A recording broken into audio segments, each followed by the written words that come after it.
Should be, should have been. How to use it? Present future ഫോമുകളിൽ should എങ്ങനെ ഉപയോഗിക്കാമെന്ന് കഴിഞ്ഞ ക്ലാസ്സിൽ നമ്മൾ ചർച്ച ചെയ്ത് കഴിഞ്ഞു. ഷുഡ് എങ്ങനെയാണ് പാസ്റ്റ് ഫോമിൽ ഉപയോഗിക്കുന്നതെന്ന് നമുക്ക് നോക്കാം. ഞാൻ അങ്ങനെ ചെയ്യണമായിരുന്നു.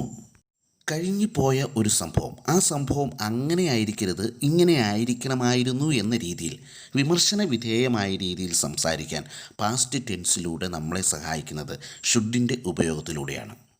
അതായത് പ്രവൃത്തി കഴിഞ്ഞുപോയി, പിന്നീടാണ് നമ്മളതിനെക്കുറിച്ച് ചിന്തിക്കുന്നത്. അത് എങ്ങനെ പറയാം? ഞാൻ അങ്ങനെ ചെയ്യണമായിരുന്നു. I should have done so.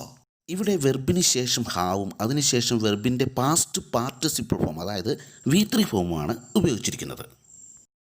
അപ്പോൾ ഷുഡിൻ്റെ പാസ്റ്റ് ഫോം എന്ന് പറയുന്നത് subject plus should have plus വെർബിൻ്റെ പാസ്റ്റ് പാർട്ടിസിപ്പിൾ ഫോം, അതായത് V3 ഫോം. എന്നാൽ ഷുഡിൻ്റെ ഫ്യൂച്ചർ ഫോം എന്ന് പറയുന്നതും പ്രസൻറ്റ് ഫോം എന്ന് പറയുന്നതും subject plus should plus V1 ആണ്, അതായത് വെർബിൻ്റെ ബേസ് ഫോമാണ്. പ്രസൻറ്റിനോടൊപ്പം ടുഡേ പോലുള്ളവയും ഫ്യൂച്ചറിനോടൊപ്പം ടുമാറോ പോലെയുള്ള സംഭവങ്ങളും ചേർക്കുക.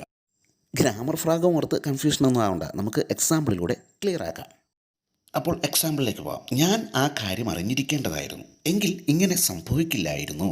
നേരത്തെ ഒരറിവ് കിട്ടിയിരുന്നെങ്കിൽ ഇങ്ങനെയൊന്നും സംഭവിക്കില്ലായിരുന്നു എന്നാണ് ഉദ്ദേശിക്കുന്നത്. I should have known about that. ഞാൻ നേരത്തെ അറിഞ്ഞിരുന്നുവെങ്കിൽ, if so this would not have happened. ഇങ്ങനെയൊന്നും സംഭവിക്കില്ലായിരുന്നു. മറ്റൊരു ഉദാഹരണം, എന്നോട് ക്ഷമിക്കൂ, ഞാൻ ഇവിടെ നേരത്തെ എത്തേണ്ടതായിരുന്നു പക്ഷേ എത്തിയില്ല. Please forgive me, I should have ഗോട്ടൻ here earlier. ആ ദിവസത്തെക്കുറിച്ച് ഞാൻ മറക്കാൻ പാടില്ലായിരുന്നു, എനിക്ക് അത്രയ്ക്ക് പ്രിയപ്പെട്ട ദിവസമായിരുന്നു, എന്നിട്ട് ഞാൻ മറന്നുപോയി. I shouldn't have ഫോർഗറ്റൻ that day. ഞാൻ പറയുന്നത് നീ ശ്രദ്ധിച്ച് കേൾക്കണമായിരുന്നു, എങ്കിൽ ഇങ്ങനെ സംഭവിക്കില്ലായിരുന്നു. ഇങ്ങനെയൊക്കെ നമ്മൾ എപ്പോഴും പറയാറുള്ള കാര്യങ്ങളാണ്. You should have listen to what I was saying, if so this would not have happened. ഞാൻ പറഞ്ഞത് കേൾക്കാത്തതിൻ്റെ കുഴപ്പമാണ് എന്നാണ് ഉദ്ദേശിക്കുന്നത്. You should have listen to what I was saying, if so this would not have happened. അതുപോലെ മിക്കപ്പോഴും നമ്മൾ പറയുന്ന ഒരു സെൻറ്റൻസാണ്, നീ ഇത്തരത്തിലൊരു തീരുമാനം എടുക്കുന്നതിന് മുമ്പ് എന്നോടൊരു വാക്ക് ചോദിക്കണമായിരുന്നു. ചോദിക്കേണ്ട സമയത്ത് ചോദിച്ചില്ല, ഈ അർത്ഥത്തിലാണ് ഇവിടെ ഇത് ഉദ്ദേശിക്കുന്നത്. Before you make such a decision you should have asked me a word. ഒരു വാക്ക് എന്നോട് ചോദിക്കാമായിരുന്നില്ലേ? Before you make such a decision you should have asked me a word. ഒരു വാക്ക് ചോദിക്കണമായിരുന്നു. ഇനി മറ്റൊന്നാണ്, നമുക്ക് ആരെങ്കിലും ഒരു സമ്മാനമൊക്കെ തരുമ്പോൾ അല്ലെങ്കിൽ ഒരു ഫേവറൊക്കെ ചെയ്യുമ്പോൾ നമ്മൾ പറയും അതൊന്നും വേണ്ടായിരുന്നു. അതാണ് യു ഷുഡിൻറ്റ് ഹാവ്. അതുപോലെ മറ്റൊരു ആശയമാണ്, നീ അവനോട് അങ്ങനെ ചെയ്യാൻ പാടില്ലായിരുന്നു, അത് വളരെ മോശമായിപ്പോയി. പെട്ടെന്നുള്ള ദേഷ്യത്തിൽ നമ്മളങ്ങനെ പറഞ്ഞു പോയതാവും, നമ്മളതോർത്ത് പിന്നീട് സങ്കടപ്പെടുകയും ചെയ്യും. ഇത് കേട്ടിട്ട് മറ്റുള്ളവർ നമ്മളോട് പറയുന്നതാണിത്. You shouldn't have done that to him, it got so bad. ഇവിടെ ഡൺ എന്ന വെർബിന് പകരമായി മറ്റേതൊരു വെർബും ഉപയോഗിച്ചുകൊണ്ട് ഇതേ പാറ്റേണിൽ നമുക്ക് സംസാരിക്കാൻ കഴിയണം. നീ അവനോട് അങ്ങനെ പറയാൻ പാടില്ലായിരുന്നു, അത് വളരെ മോശമായിപ്പോയി. You shouldn't have told him like that. It got so bad. Next example, മറ്റുള്ളവരുടെ തെറ്റുകൾക്ക് നിങ്ങൾ ഉത്തരവാദിത്വം വഹിക്കേണ്ടതില്ല. You shouldn't have to bear the blame for other people's mistakes. മറ്റൊരാളുടെ തെറ്റിന് നിങ്ങൾ ഉത്തരവാദിത്വം വഹിക്കേണ്ടതില്ല. അതുപോലെ തന്നെ മറ്റൊരാശയമാണ്, എന്നോട് ആലോചിക്കാതെ നിങ്ങളിത് ചെയ്യാൻ പാടില്ലായിരുന്നു.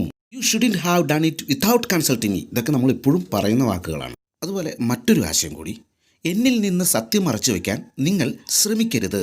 U shouldn't have tried to conceal the truth from me. മറ്റൊന്നുകൂടി നമുക്ക് നോക്കാം. ഞാൻ നിങ്ങളോട് അത് പറയാൻ പാടില്ലായിരുന്നു, പക്ഷേ എനിക്ക് ആരോടെങ്കിലും പറയേണ്ടതുണ്ട് അല്ലെങ്കിൽ പറയണമായിരുന്നു. I shouldn't have told you that but I need to tell somebody. അപ്പോൾ പാസ്റ്റ് ഫോമിൽ ഷുഡ് ഉപയോഗിക്കുന്നത് ഒരു പ്രവൃത്തി ചെയ്തതിന് ശേഷം ആ പ്രവൃത്തി അങ്ങനെ ആയിരുന്നില്ല, ഇങ്ങനെയായിരുന്നു ചെയ്യേണ്ടിയിരുന്നത് എന്ന രീതിയിലാണ്. ഇവിടെ പ്രത്യേകമായി ശ്രദ്ധിക്കേണ്ട ഒരു കാര്യമെന്ന് പറയുന്നത് ഷുഡ് ഹാവ് അല്ലെങ്കിൽ ഷുഡിൻറ്റ് ഹാവിന് ശേഷം വെർബിൻ്റെ V3 ഫോം ഉപയോഗിക്കണം എന്നത് മാത്രമാണ്. Now let us see how to use should be. Should be എങ്ങനെ ഉപയോഗിക്കാമെന്ന് നമുക്കിനി നോക്കാം. ഭാവിയിൽ നടക്കാൻ സാധ്യതയുള്ളൊരു കാര്യത്തെക്കുറിച്ച് പറയാൻ നമുക്ക് ഷുഡ് ബി ഉപയോഗിക്കാം. അങ്ങനെ ആയിരിക്കണം, അങ്ങനെ സംഭവിച്ചേക്കാം, എന്നാൽ സംഭവിക്കണമെന്ന് ഉറപ്പൊന്നുമില്ല. ഈ ഒരു പാറ്റേണിലാണ് ഷുഡ് ബി നമ്മൾ ഉപയോഗിക്കുന്നത്. ചിലപ്പോൾ നാളെ നല്ല കാലാവസ്ഥ ആയിരിക്കണം എന്ന് വെച്ചാൽ ഉറപ്പൊന്നുമില്ല, നാളെ നല്ല കാലാവസ്ഥ അല്ലാതെയും വരാം. ഒരു സാധ്യതയെക്കുറിച്ചാണ് ഇവിടെ പറയുന്നത്. Maybe tomorrow should be good weather, അതിൽ ഉറപ്പൊന്നുമില്ല. മറ്റൊന്ന്, അവൻ 10 മിനിറ്റിനുള്ളിൽ ഇവിടെ എത്തിച്ചേരണം അല്ലെങ്കിൽ എത്തിച്ചേരാൻ സാധ്യതയുണ്ട്, ഒരു സാധ്യതയാണ്, സംഭവിക്കാതെയും വരാം. He should B here in 10 minutes. ഇത്തരത്തിലുള്ള സെൻറ്റൻസുകൾ നമ്മൾ മിക്കപ്പോഴും ജീവിതത്തിൽ ഉപയോഗിക്കാറുള്ളവയാണ്. അതുപോലെ മറ്റൊന്ന്, ഏതായാലും അടുത്ത ആഴ്ച അദ്ദേഹം ഓഫീസിൽ തിരികെ വരണം. ഒരു സാധ്യതയാണ്, അദ്ദേഹം അടുത്ത ആഴ്ച കാണും. Anyway he should be back in office next week. മറ്റൊന്നുകൂടി, നാളെ ഞാൻ അവിടെ ആയിരിക്കണം. I should be there tomorrow. അതുപോലെ തന്നെ അവർ ഉടൻ എത്തിച്ചേരണം. They should be arriving soon. യാത്രക്കിടയിൽ നമ്മൾ ശ്രദ്ധയുള്ളവരായിരിക്കണം. We should be cautious during the journey. കുട്ടികൾ ക്ലാസ്സിൽ ശ്രദ്ധയുള്ളവരായിരിക്കണം, അല്ലെങ്കിൽ പല ക്ലാസ്സുകളും നമുക്ക് നഷ്ടമാവും. Children should be attentive in class. നാം യാചകരോട് ദയയുള്ളവരായിരിക്കണം. We should be kind to beggars. ഇത്തരത്തിലാണ് ഷുഡ് ബി ഉപയോഗിച്ചുകൊണ്ട് നമ്മൾ സെൻറ്റൻസുകൾ ഉണ്ടാക്കുന്നത്. ഇനി നമുക്ക് ഷുഡ് ഹാവ് ബീൻ എങ്ങനെ ഉപയോഗിക്കാമെന്ന് പരിശോധിക്കാം. സാധാരണയായി പാസീവ് വോയിസുകളിലാണ് ഷുഡ് ഹാവ് ബീൻ ഉപയോഗിക്കാറുള്ളത്. സാധാരണയായി ബീൻ ഉപയോഗിച്ചതിന് ശേഷം ING ഫോമാണ് നമ്മൾ ഉപയോഗിക്കാറ്. പക്ഷേ ഇവിടെ പാസീവ് വോയിസ് ആയതുകൊണ്ട് നമ്മൾ വെർബിൻ്റെ പാസ്റ്റ് പാർട്ടിസിപ്പിൾ ഫോം, അതായത് V3 ഫോമാണ് നമ്മൾ ഉപയോഗിക്കുന്നത്. നമുക്ക് അതൊരു ഉദാഹരണത്തിലൂടെ വ്യക്തമാക്കാം. U should have sold this house. ഇത് ഒരു ആക്റ്റീവ് വോയിസിലുള്ള സെൻറ്റൻസ് ആണ്. ഈ വീട് നിങ്ങൾ വിൽക്കണമായിരുന്നു എന്നാണ് ഈ സെൻറ്റൻസ് കൊണ്ട് ഉദ്ദേശിക്കുന്നത്. ഇവിടെ വിൽക്കുന്ന ആളായ നിങ്ങൾക്ക് പ്രാധാന്യം കൊടുത്തുകൊണ്ടാണ് ആക്റ്റീവ് വോയിസിൽ ഇത് പറഞ്ഞിരിക്കുന്നത്. പക്ഷേ ഇത് പാസീവ് വോയിസിലേക്ക് മാറുമ്പോൾ അതിൻ്റെ സ്വഭാവം മാറും. വീട് വിൽക്കപ്പെടേണ്ടതായിരുന്നു എന്നാവും. This house should have been sold. വെള്ളം കുടിച്ചിരിക്കണം അല്ലെങ്കിൽ കുടിക്കണമായിരുന്നു. Water should have been drank. ഇവിടെ നിങ്ങൾ വെള്ളം കുടിക്കേണ്ടതായിരുന്നു എന്ന അർത്ഥത്തിലാണ് അവിടെ പറഞ്ഞിരിക്കുന്നത്. മുറി വൃത്തിയാക്കേണ്ടതായിരുന്നു. The room should have been cleaned. The car should have been repaired. ഇവിടെ കാറ് നന്നാക്കണം എന്നാണ് പറയുന്നത്. അതായത് കാർ ആര് നന്നാക്കുന്നു എന്നതിൽ പ്രാധാന്യം കൊടുക്കുന്നില്ല. ഞാൻ നേരത്തെ തന്നെ ഈ ജോലി ചെയ്തു തീർക്കണമായിരുന്നു അല്ലെങ്കിൽ ചെയ്തു തീർക്കേണ്ടതായിരുന്നു.